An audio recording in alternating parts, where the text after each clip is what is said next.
da família, mas nós pretendemos continuar falando sobre família ainda nos primeiros domingos, nas primeiras semanas de junho, haja visto que nós começamos já no meio do mês a campanha. Então nós vamos prosseguir falando sobre família.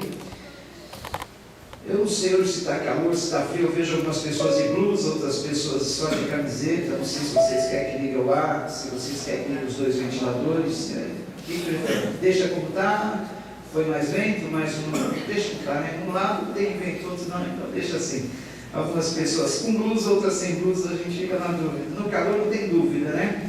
Liga todos os ares, mas no frio essa dúvida. Queridos, nós vamos abrir nossa Bíblia no primeiro livro de Samuel, capítulo 30. Primeiro livro de Samuel, capítulo 30, se der para projetar aí.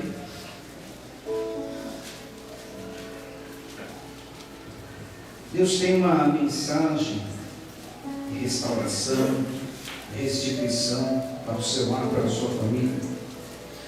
Deus tem uma mensagem de bênção nesta noite. Nós vamos ler o capítulo até o versículo 19. É um texto um tanto extenso, mas necessário se faz que nós leamos todo ele, para que nós tenhamos uma compreensão, um pano de fundo do que aconteceu nesse episódio com Davi e os seus guerreiros. Bem, dá para ler ali? Dá para acompanhar, né? Aqueles que não tiverem o texto aí nas mãos, podem acompanhar na tela. Acho que seria até bom apagar mais uma dessas luzes próximas ali. Isso, aí fica mais visível.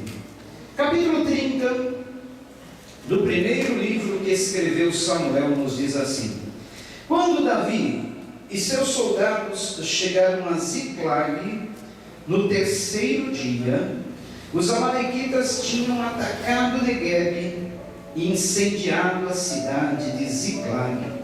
Levaram como prisioneiros todos os que ali estavam, as mulheres, os jovens e os idosos. A ninguém mataram, mas os levaram consigo quando prosseguiram seu caminho. Ao chegarem a Ziclag, Davi e seus soldados encontraram a cidade destruída pelo fogo. E viram que suas mulheres, seus filhos e suas filhas tinham sido levados como prisioneiros.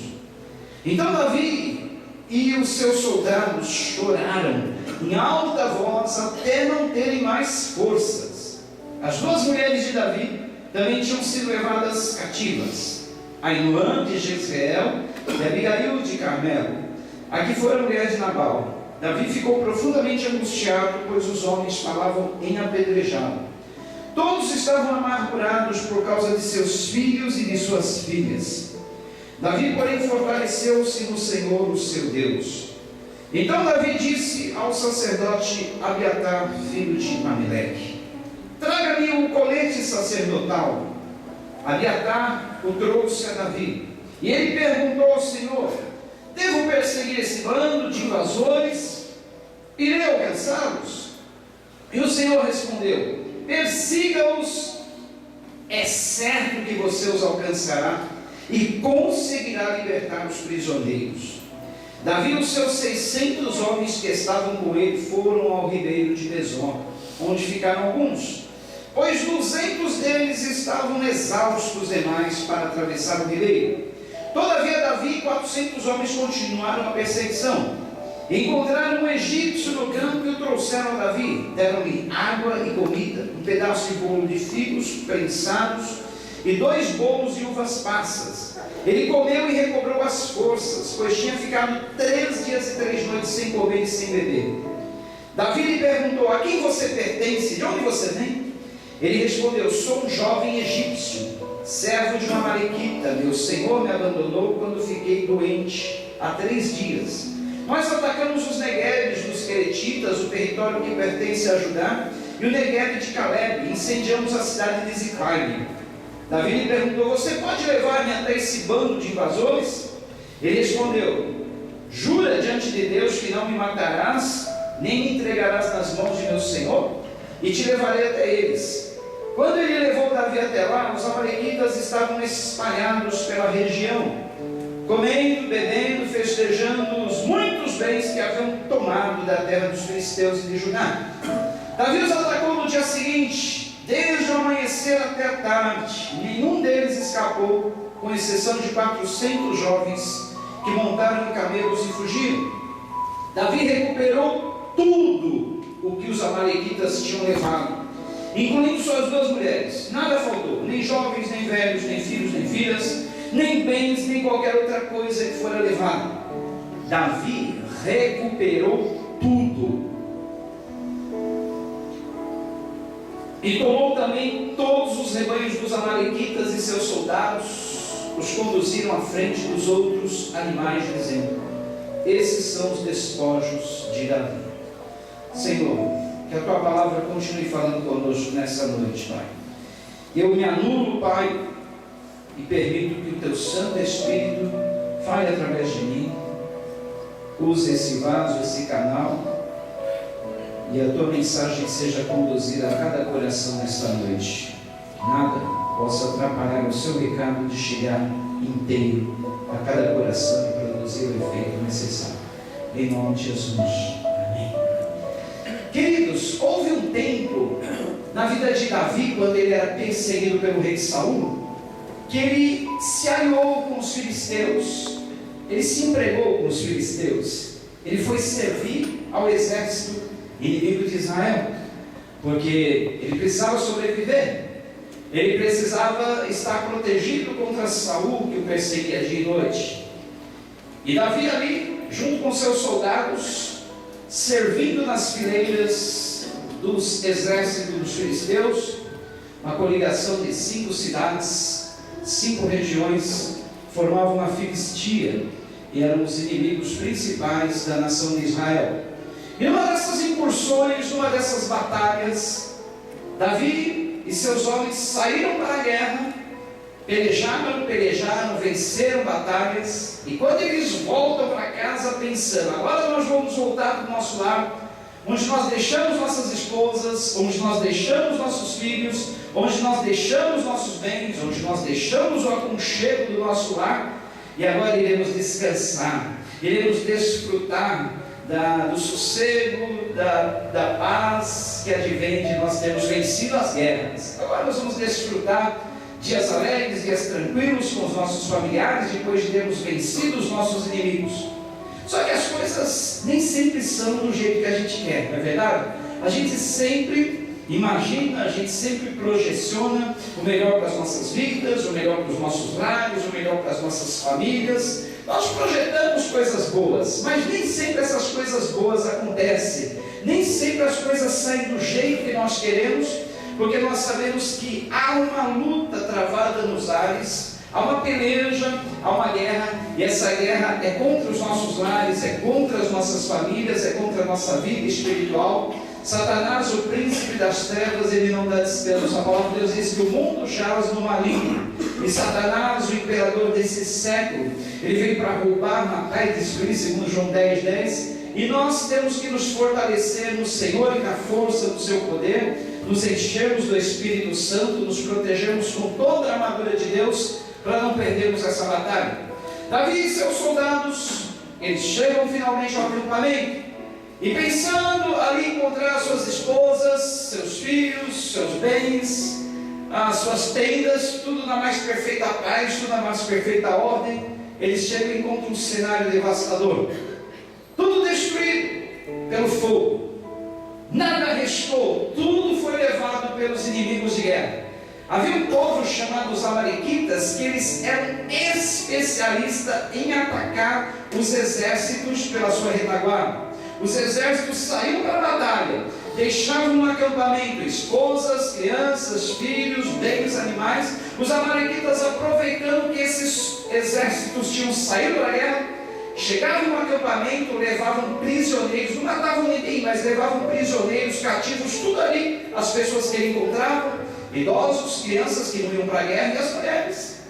Eles levavam todos eles presos, e além disso também saqueavam os bens, levavam os animais, não deixavam nada. E para completar, destruíam tudo com fogo. Tudo que era tenda, tudo que era abrigo, eles destruíam com fogo. Imagine então, Davi, seus soldados, voltando alegres, contentes, vitoriosos da batalha, cantando, salmodiando, louvando ao Senhor, esperando encontrar tudo bem. De repente eles chegam e vem esse cenário desolador.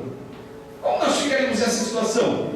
De repente, saímos para uma viagem, deixamos nossa casa, nossos filhos, família, bens, tivemos bom êxito na viagem, uma viagem de negócio, uma viagem de passeio, deu tudo bem. Aí chegamos em casa e encontramos nossa casa destruída pelo fogo, nossos bens tudo perdido, e por cima não encontramos nossos familiares. Com certeza teríamos a mesma reação que Davi. A palavra de Deus diz que Davi chorou amargamente. Davi, ele muito se abateu. Davi, ele muito se decaiu. A palavra de Deus diz que ele ficou profundamente angustiado. Sabe o que é uma pessoa profundamente angustiada? E porque além de toda essa situação, seus próprios companheiros, os soldados que faziam parte do seu bando, falavam e apedrejavam: Davi, é por culpa sua. Davi, nós não deveríamos deixar nossas esposas aqui, não deveríamos deixar nossos filhos, não deveríamos deixar nossos bens. Se aconteceu o que aconteceu, foi por tua culpa, Davi. Agora nós vamos te apedrejar. Que situação incrível! Além deles terem perdido tudo, além de Davi ver tudo perdido, ainda correndo o risco de ser apedrejado. Já pensou? Que situação amargosa para Davi. E nessa situação, o que Davi fez? A palavra de Deus diz que no versículo 6, Davi, porém, fortaleceu-se no Senhor e na força do seu poder. Davi fortaleceu-se no Senhor e na força do seu poder. Olha que lição importante nós podemos extrair daí. Nas situações angustiosas da vida, nas situações conflitantes, nas situações onde nós não sabemos o que fazer, nas situações onde a angústia parece querer se apoderar de nós, a depressão parece querer nos abater até o chão, nós não sabemos o que fazer. A solução é se fortalecer no Senhor. A solução é se fortalecer no Senhor e na força do seu poder. A palavra do Senhor diz: fortalecei-vos no Senhor e na força do seu poder. Diga junto comigo: fortalecei-vos no Senhor e na força do seu poder. Fortalecei-vos no Senhor e na força do seu poder. Há uma força no poder de Deus. A palavra de Deus diz em Efésios capítulo 6 que a nossa luta não é contra carne e sangue, não é contra a gente humana. A nossa luta é contra os principados, as potestades, as forças espirituais da maldade nas regiões celestiais. Essas forças que vêm pelejar contra a nossa vida, essas forças que vêm pelejar contra a nossa família. E nessa guerra que nós estamos todos envolvidos, a palavra de Deus diz que nós temos que nos fortalecer com toda a armadura de Deus: capacete da salvação, o escudo da fé, a espada do Espírito, a couraça da justiça, o cinturão da verdade, os calçados preparatórios para a pregação do Evangelho da paz, para que possamos resistir contra todas as astutas ciladas do inimigo e podermos estar em pé, podermos estar fortalecidos no dia mau, porque o dia mau vem para todos nós, o dia mau vem para todas as famílias.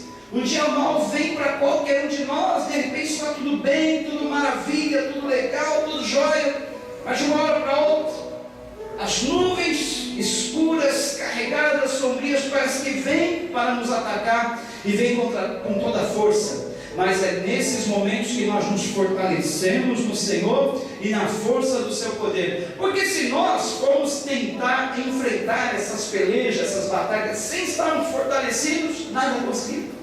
Será que Davi conseguiria ter alguma reação se ele continuasse ali abatido, decaído, prostrado, se lamentando, se lamuriando: oh Deus, por que tu permitiu isso, Senhor? Por que foi acontecer isso? Senhor, tu não poderia ter evitado. Estávamos na peleja, não estávamos brincando, não estávamos passeando, estávamos pelejando, Senhor, estávamos guerreando, e acontece tudo isso. Por quê?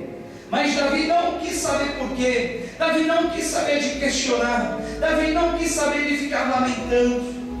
ele procurou se fortalecer no Senhor e na força do seu poder. Em Efésios capítulo 5, em capítulo 6, nós temos as diretrizes do Senhor para a vida em família. Nós temos as diretrizes do Senhor sobre como vivemos bem. E antecedendo esse capítulo, nós temos as regras do viver cheio do Espírito Santo. E posteriormente a esse capítulo, sobre o lar, nós temos o texto que fala da armadura de Deus, dando-nos a ideia de que para vencermos as batalhas em família, primeiro precisamos estar cheios do Espírito Santo, e em segundo lugar, nos revestimos de toda a armadura de Deus, porque sem estarmos cheios do Espírito Santo e sem nos revestirmos da armadura de Deus, não conseguimos vencer essas batalhas. Agora, você pode perguntar para isso: o que é isso, pastor? Estar cheio do Espírito Santo é estar sob o domínio do Espírito Santo. Quem que domina a tua vida? Quem que controla a tua vida? Quem diz aonde você deve ir, o que você deve fazer, o que você deve vestir, o que você deve falar, o que você deve assistir? Quem controla a sua vida nisso? Você deixa o diabo dizer para você o que você deve fazer, o que você deve falar, o que você deve sentir, aonde você deve ir, o que você deve assistir, o que você deve fazer? Você deixa? Ou você permite que o Senhor, o Espírito Santo, te controle, te direcione em todas as suas ações?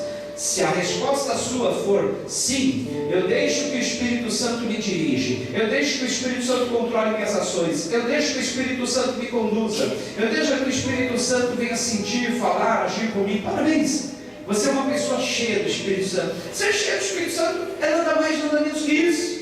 Não é você estar o tempo todo, no reteté, como se fala na gíria cristã. Não, isso é bom. Mas ser cheio do Espírito Santo, estar sob a direção do Espírito Santo, é ter esse domínio do Espírito Santo na nossa vida. E o Espírito Santo, segundo diz Gálatas 5:22, o seu fruto é amor, alegria, paz, longanimidade, benignidade, bondade, mansidão, temperança, fé. Se nós tivermos esses 9 gomos do Espírito Santo na nossa vida, essas 9 qualidades, essas 9 características, nós somos cheios do Espírito Santo. Quer que eu repita? Amor, alegria, paz, benignidade, bondade, mansidão, fidelidade, domínio próprio. Se você tiver essas qualidades, você é uma pessoa cheia do Espírito Santo, e você vai estar pronto para vencer todas as batalhas contra o inimigo cruel, todas as batalhas contra o inimigo que vem contra a sua família.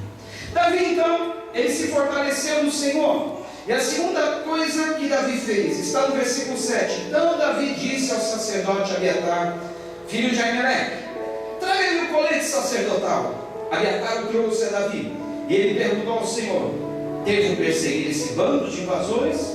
Irei alcançar? Segunda coisa, Davi consultou ao Senhor. Nada melhor do que a oração nesses momentos. Oh, quantas experiências eu já tive em situações que eu não sabia o que fazer, situações que parecia que o mundo desabava sobre mim, situações que eu não via sair. Como é bom a solução de orar, como é bom nós pararmos tudo, entregarmos aquele problema ao Senhor, colocarmos aquela situação diante de Deus e perguntarmos: e agora, Senhor, o que eu devo fazer? E agora, Senhor, o que será? E agora, Senhor, eu só tenho a Ti. E agora, Senhor, não tenho a quem recorrer. E agora, Senhor, não tenho para onde ir, não tenho saída. E agora, Senhor? E você ali descansando na presença do Senhor, tranquilo na presença do Senhor, quando tudo parece cair ao seu redor, de repente o Senhor começa a te iluminar, o Senhor começa a trazer luz, o Senhor começa a te trazer orientação, o Senhor começa a te trazer paz, e você começa a perceber que não tudo está perdido, e você começa a perceber que tem uma saída, e você começa a perceber que tem uma solução, e você começa a perceber que Ele está do seu lado, você começa a perceber que Ele vai te dar uma estratégia, você começa a perceber desde já que a vitória chegará. E foi isso que Davi fez. Consultou o Senhor e quis saber: Senhor, eu devo ir atrás desses invasores? Senhor, eu iria alcançá-los? E como a oração do justo não fica sem resposta, como o Senhor nunca deixa de responder às nossas orações, o Senhor respondeu a Davi: persiga-os, é certo que você os alcançará e conseguirá libertar os prisioneiros. Oh, quando Deus nos dá a palavra de ordem, a palavra de vitória, a palavra que Ele vai nos dar a vitória, como é bom, queridos. Porque a gente sabe que as promessas de Deus não falham. A gente sabe que a palavra de Deus é verdadeira, que a palavra de Deus não mente. Então, se nós estivermos numa situação como Davi, consultarmos ao Senhor, e Ele nos disser que vai dar a vitória, creia na vitória. Se Ele disser que você alcançará a bênção, creia na palavra dEle. Se Ele te disser que você vai vencer, creia, irmão, creia. Porque a palavra do Senhor, ela não mente. A palavra do Senhor, ela não volta vazia. A palavra do Senhor, ela cumpre tudo aquilo para o qual ela foi determinada, amém? Passarão os céus e a terra, mas as minhas palavras não hão de passar, diz o Senhor. O Senhor é fiel e tudo que Ele fala se cumpre. E olha como se cumpriu a palavra na vida de Davi.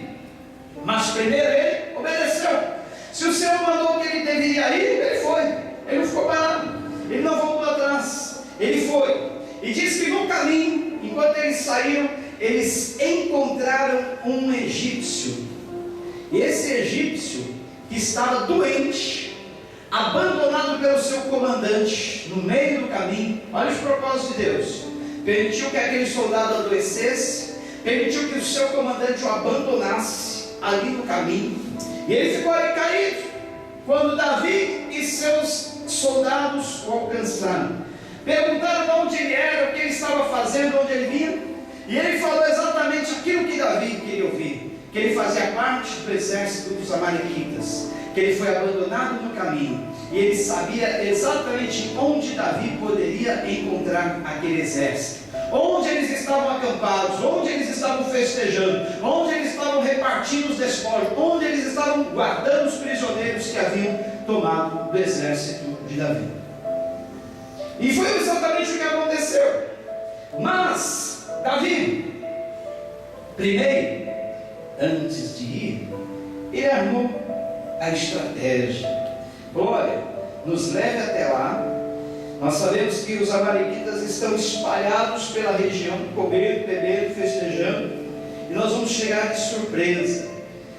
Diz o versículo 17 que Davi os atacou no dia seguinte, desde o amanhecer até tarde, e nenhum deles escapou, com exceção de 400 jovens que montaram em camelos e fugiram.